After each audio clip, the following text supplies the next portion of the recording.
company starts in a bombed-out city. No money, no fame. No guarantee it survives 1 year. And yet, decades later, the whole world carries music in their pockets because of one decision. But here's the strange part. The idea almost failed before it even launched. Experts said it was useless. Even his own team doubted it.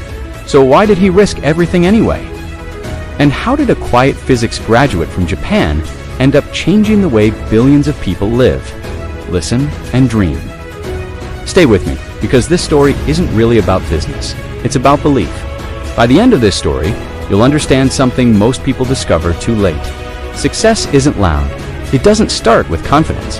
It starts with a decision nobody else understands. And if you're chasing a dream right now, this might be the reminder you needed. Before the world knew the name Sony, Aki Morita was just a young man born into a family that expected him to follow tradition. His family had a long history of making sake. The path was clear. Take over the business, play it safe, continue the legacy. But he couldn't ignore one thing: curiosity. He loved technology, science, physics. He chose a different road, studying physics instead of inheriting the family trade. That choice alone felt like a betrayal of expectations. Then came war. During World War II, Morita worked as an engineer. The world around him was uncertain, broken, and unpredictable. That S where he met another dreamer, Masaru Ibuka, a brilliant engineer who shared the same restless energy. After the war, Japan was devastated. Factories destroyed, economy collapsing. Starting a company at that moment sounded almost ridiculous, but that's exactly what they did. In 1946, they opened a small communications lab in Tokyo.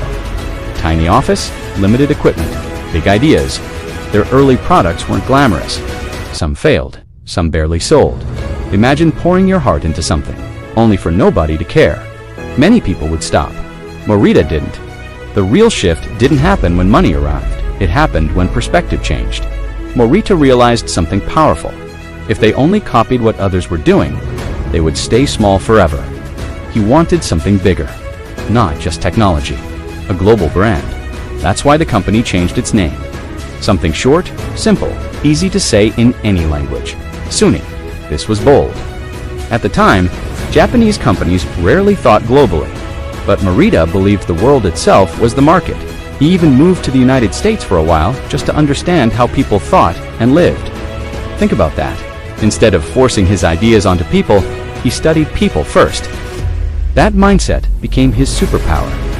Sony started creating products that felt personal, small radios you could carry, technology that fit into everyday life.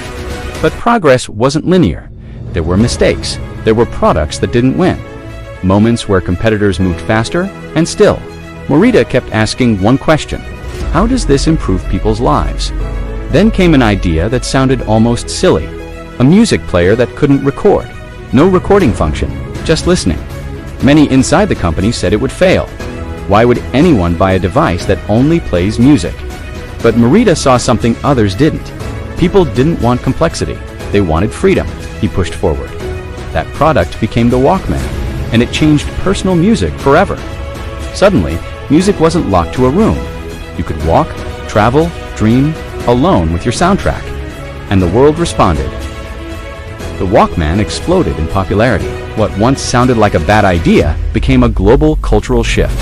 Young people everywhere walking with headphones, living inside their own world. That moment proved something bigger than business. Vision is lonely before it becomes obvious. Imagine Morita standing there watching a product everyone doubted become iconic. Not because he was lucky, because he trusted instinct when logic said no. That's the emotional peak of his story. He didn't just build products. He created experiences people didn't know they needed. Here's the truth. Most people wait for permission before chasing something meaningful. They wait for approval, for certainty, for guarantees. Morita had none of those. He faced doubt from family expectations, from markets, even from his own team. But he moved anyway. So if you're rewatching this feeling stuck, unsure if your idea is good enough, remember this. The world often laughs at something right before it changes because of it. You don't need everyone to believe. You just need to keep going long enough for reality to catch up. Your dream doesn't have to make sense yet. It just has to matter to you. If this story hits you personally, Don't just scroll away. Hit like, so more people hear stories that actually matter. Subscribe for more real journeys behind success, not just the highlights. And tell me in the comments, what's one dream you're still afraid to start, but deep down know you should? Because maybe today is the day you begin.